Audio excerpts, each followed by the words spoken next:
On January 27, 1302, the government of Florence condemned its greatest poet, Dante Alighieri, to exile on charges of corruption. Though the sentence was only 2 years, Dante would never return home.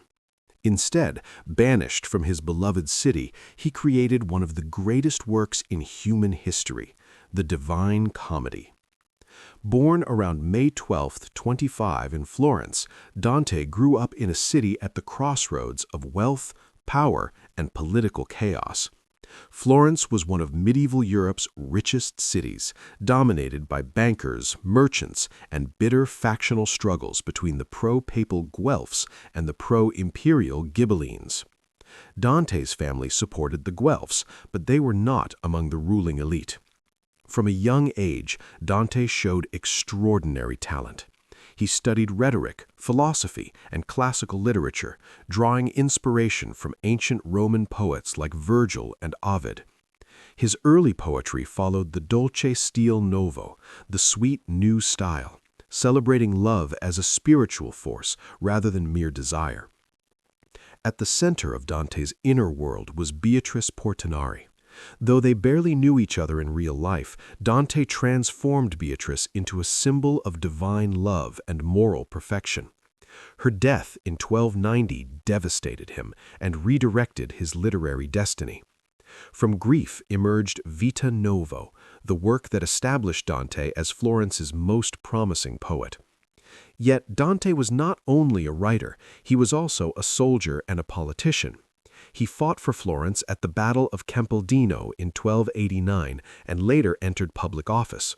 As Florence fractured into white and black Guelph factions, Dante aligned with the whites, who opposed excessive papal interference. In 1300, he was elected one of the city's priors at the height of political tension. Everything collapsed in 1301 when the Black Guelphs, backed by the Pope and French troops, seized power. Dante was accused of embezzlement while away on diplomatic duty. Condemned in absentia, his property was seized and he was sentenced to lifelong exile, under threat of death if he returned. Homeless and betrayed, Dante wandered across Italy for nearly 20 years. This exile became his crucible. Stripped of political ambition, he turned inward, toward philosophy, theology, and language itself. He rejected Latin's dominance and championed the Italian vernacular, believing that great ideas should belong to the people, not just scholars.